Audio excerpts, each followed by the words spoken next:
Olá, meus irmãos, que a paz do Senhor Jesus seja com todos. A questão de hoje é: como surgiu a Igreja Cristã Maranata? Quais são as suas origens? Quem é o seu fundador? Bom, primeiramente, vamos saber o que a própria Igreja Maranata diz de si mesma. Eu vou passar um trecho do vídeo institucional da Igreja Maranata, que ela vai, então, apresentar este assunto para você. Vejam só. No Brasil, tal como em outras partes do mundo, os anos de 1960 foram um tempo de profundo avivamento espiritual. As experiências do batismo com o Espírito Santo e a operação dos dons espirituais ultrapassaram as fronteiras das igrejas pentecostais mais antigas. A Igreja Cristã Maranata emergiu no seio da comunidade evangélica como resultado de um acontecimento previsto para o tempo presente, como está escrito no livro do profeta Joel. Nasceu no município de Vila Velha, estado do Espírito Santo, Brasil, com o objetivo de adorar a Deus e pregar o Evangelho, conforme as Escrituras do Velho e Novo Testamento, como única regra de fé e prática. Bem como conscientizar a formação espiritual e social do homem, a educação cristã e promover obras beneficentes, assistência moral e educacional, sem fins lucrativos em território nacional e no exterior. Que maravilha, Senhor, é estar. O fundador e o fundamento se identificam na pessoa do nosso Senhor Jesus Cristo. Não há, portanto, ênfase a outro nome ou nomes, já que a existência da Igreja Fiel é parte do plano profético de Deus para os nossos dias. Entenderam?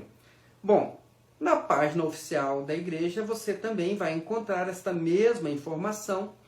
Ali consta que, abre aspas, a Igreja Cristã Maranata surgiu no seio da comunidade evangélica como resultado de um acontecimento previsto para o tempo presente, como está escrito no livro do profeta Joel 2,28, que diz: E há de ser que nos últimos dias derramarei o meu espírito sobre toda a carne, e vossos filhos e vossas filhas profetizarão, os vossos velhos terão sonhos, os vossos mancebos terão visões. Fecha aspas. De fato, tentar entender essa declaração não é uma coisa muito fácil.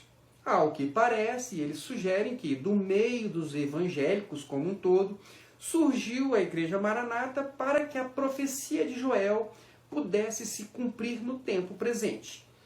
Ora, nós sabemos que a profecia de Joel se cumpriu 50 dias depois da ressurreição de Jesus, conforme a afirmação do próprio apóstolo Pedro, que em sua primeira pregação, logo após a descida do Espírito Santo em Pentecostes, afirmou que a profecia de Joel estava se cumprindo naquele dia.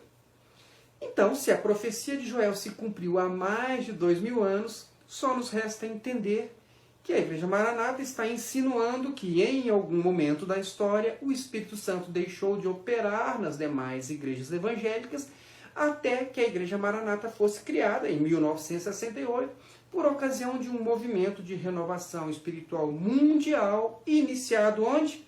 Em Vila Velha, no Espírito Santo. Acredito que é isso que podemos extrair da definição que está no site. E como alguém que já esteve imerso nas doutrinas e práticas da Maranata, eu posso afirmar que, ao ouvir as mensagens dos seminários, aqueles realizados ali nos Manaíns, eu mesmo comecei a acreditar que a Igreja Maranata teria surgido por obra exclusiva e inédita do Espírito Santo, em um momento em que as igrejas tradicionais já estavam todas mortas. Com toda sinceridade, eu realmente fui levado a pensar dessa forma por muitos e muitos anos. E por isso eu entendo perfeitamente quem também pensa assim. Inclusive, eu me lembro que essa ideia espiritualizada do surgimento da Igreja Maranata era reforçada na aula sobre Israel, que fazia parte do conteúdo do seminário de principiantes da igreja. Nessa aula, os pastores ensinavam que Deus escolheu o Brasil para realizar o projeto de renovação espiritual da Igreja de Cristo, porque o brasileiro Oswaldo Aranha, com o seu voto de Minerva, teria sido responsável por definir a votação que permitiu o ingresso do Estado de Israel na ONU, e isso no ano de 1948. Vejam o que diz a apostila dos principiantes sobre esse assunto. Abre aspas. Aqueles que abençoarem serão abençoados. Nisto, o Brasil tem uma bênção. quando da formação do Estado de Israel houve a necessidade de desempatar os votos, sim ou não. Um brasileiro, Oswaldo Aranha, deu o chamado voto de Minerva para que Israel ingressasse na ONU como uma nação livre e soberana em 14 de maio de 1948, fecha aspas. É claro que as informações da apostila são bem pouco informativas, mas a ideia que é transmitida no seminário, nessas aulas, é que a escolha de Deus pelo Brasil acabou recaindo sobre a Igreja Maranata, porque ali em Vila Velha, no Espírito Santo, um grupo de homens tementes a Deus estavam dispostos a obedecer às ordens do Espírito Santo incondicionalmente. Então, juntando uma coisa com a outra, qualquer pessoa com um mínimo de raciocínio, recebendo todas essas informações, e isso num ambiente adequado, cheio de manifestações de dons espirituais, acaba concluindo que, de fato, a Igreja Maranata teria sido a escolhida de Deus para realizar a obra do Espírito Santo em todo o mundo.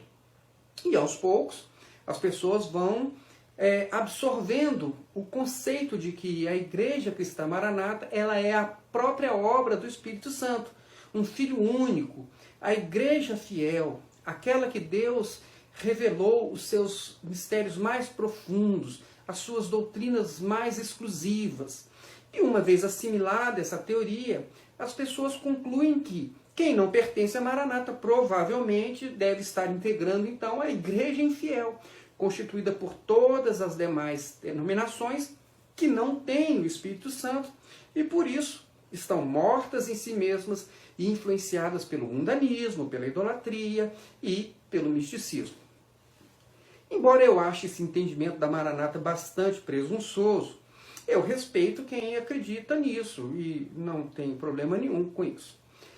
Mas agora que nós já vimos como a liderança da Igreja Maranata se apresenta e como ela responde a essa nossa questão de hoje, vamos ver agora o que diz uma pessoa que presenciou o processo de criação da Igreja Maranata, não do lado da Maranata, mas do lado da igreja que ela teria dividido quando começou os seus trabalhos. Então vamos lá. Por ocasião da comemoração dos 50 anos da Igreja Presbiteriana de Vila Velha, um advogado e professor da Escola Bíblica, Joel Ribeiro Brinco, escreveu um livro com a história da Igreja Presbiteriana e, entre os seus capítulos, apareceu em detalhes a surpreendente história do surgimento da Igreja Cristã Maranata, que eu vou agora relatar resumidamente para você.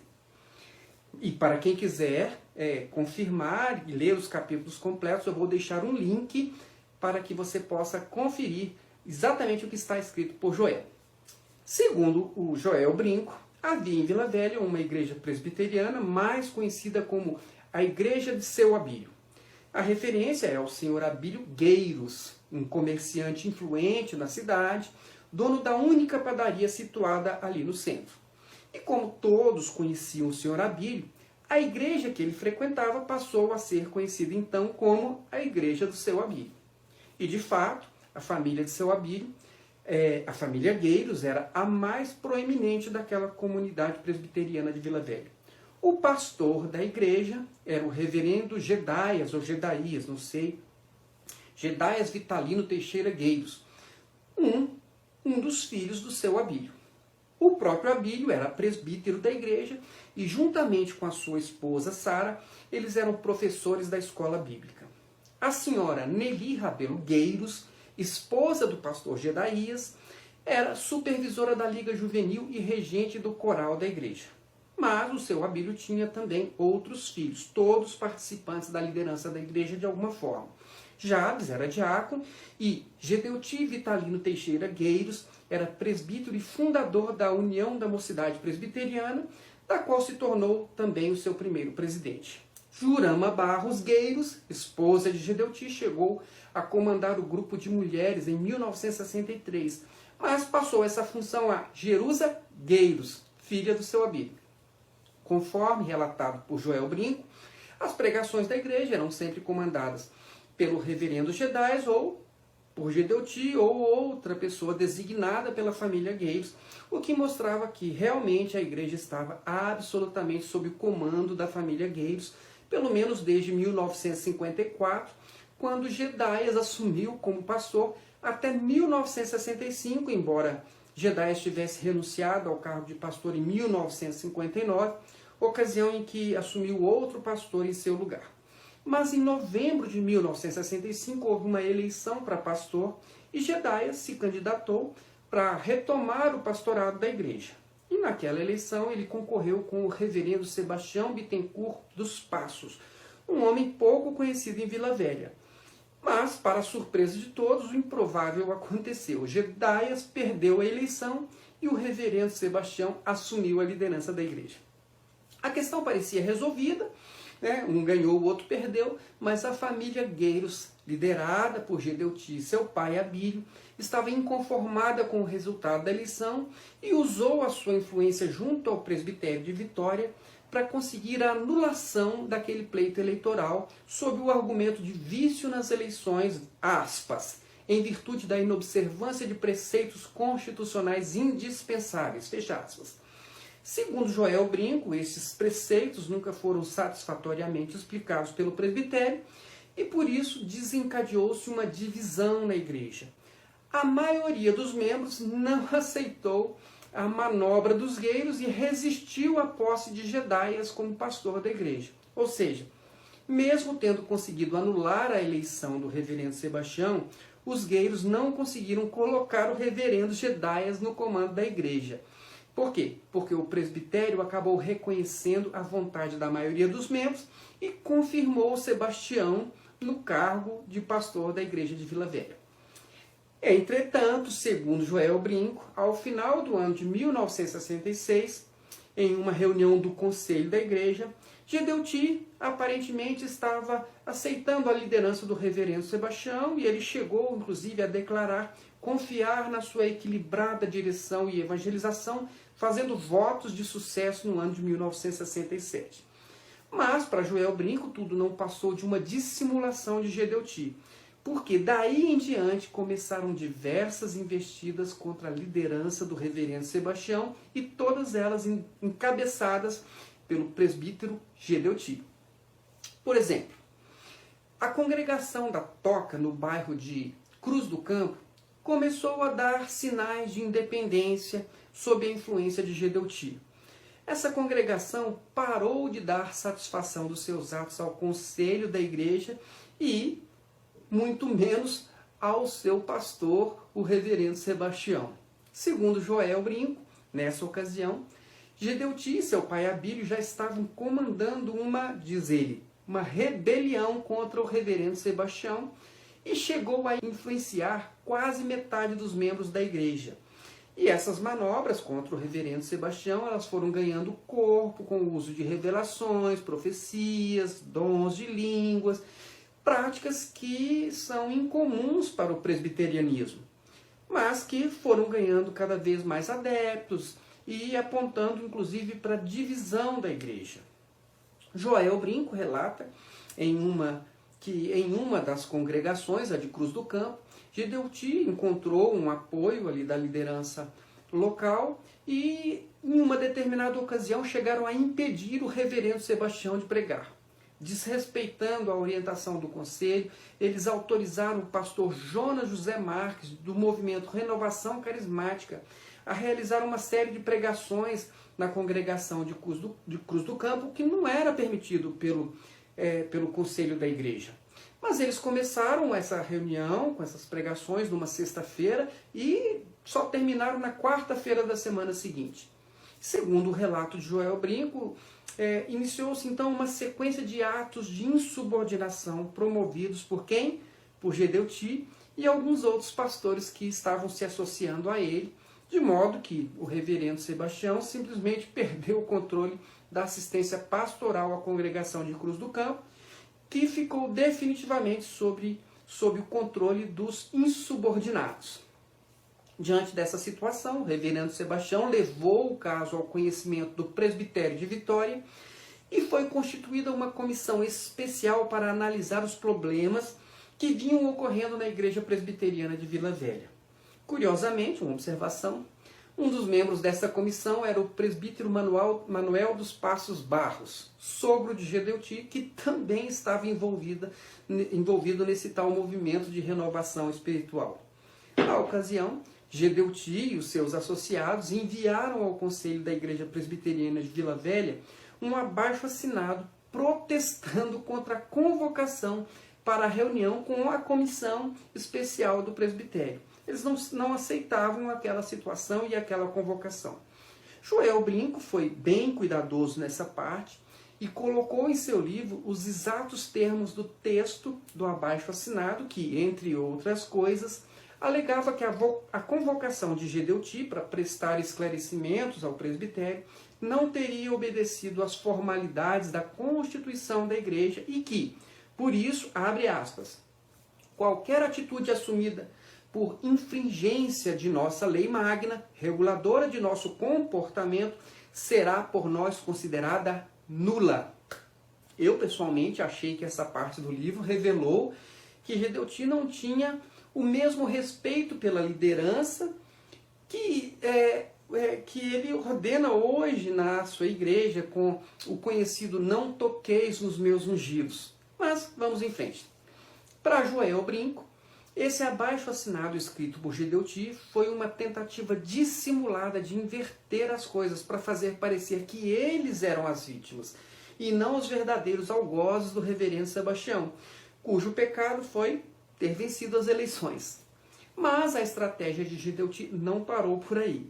Além do abaixo-assinado, ele juntou na mesma ocasião outro documento em seu nome pessoal, onde afirmava, entre outras coisas, que, abre aspas, o reverendo Sebastião Bittencourt dos Passos apresentou à comissão executiva do presbitério de Vitória queixa contra presbíteros da igreja de Vila Velha que, para maior esclarecimento, podemos dividir em duas partes. Primeira, queixa contra 3 presbíteros, Abílio, Gedeuti e Alcari. Segunda, queixa contra suposta infiltração do movimento de renovação espiritual, fecha aspas.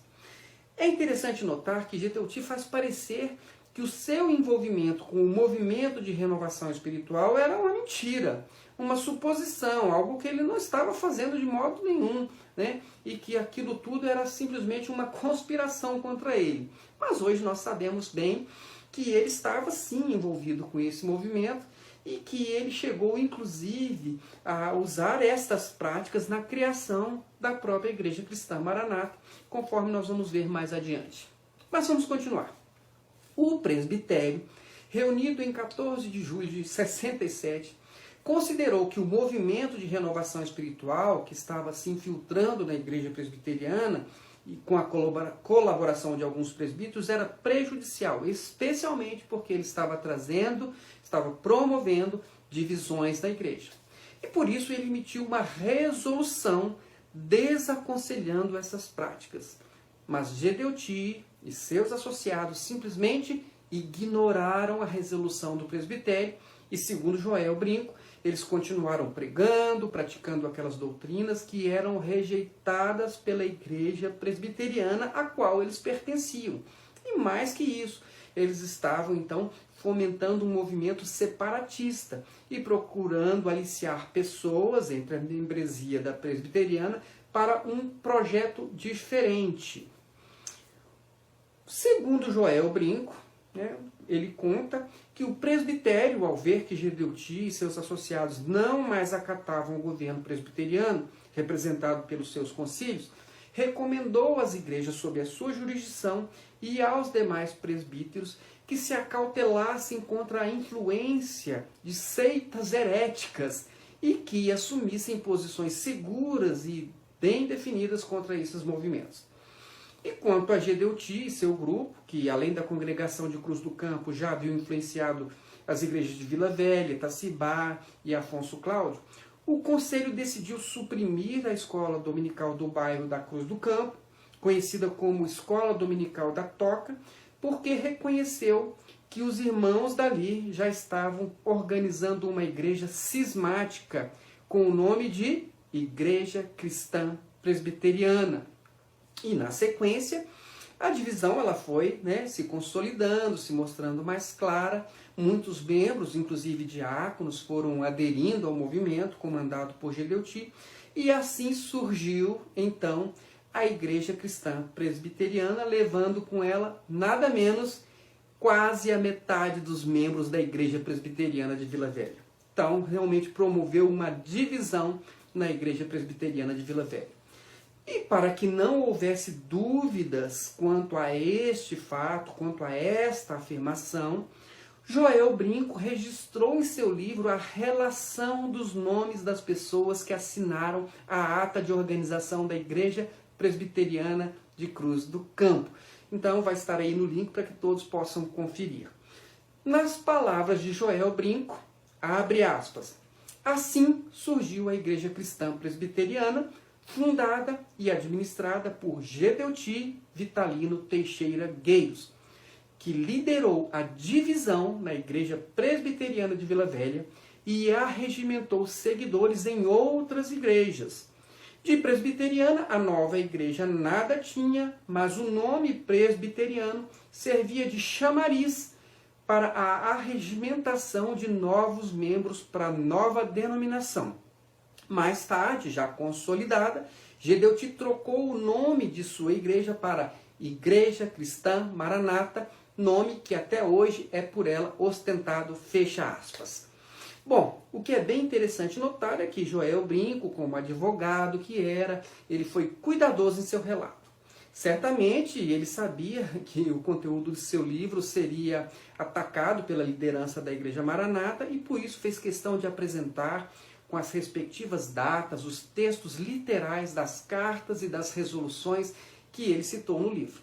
E essa história ganhou destaque, inclusive, em 11 de fevereiro de 2012, quando um jornal do Estado do Espírito Santo, a Gazeta, publicou uma matéria sobre este livro de Joel Brinco. O título da matéria era Maranata, uma igreja que surgiu da luta pelo poder.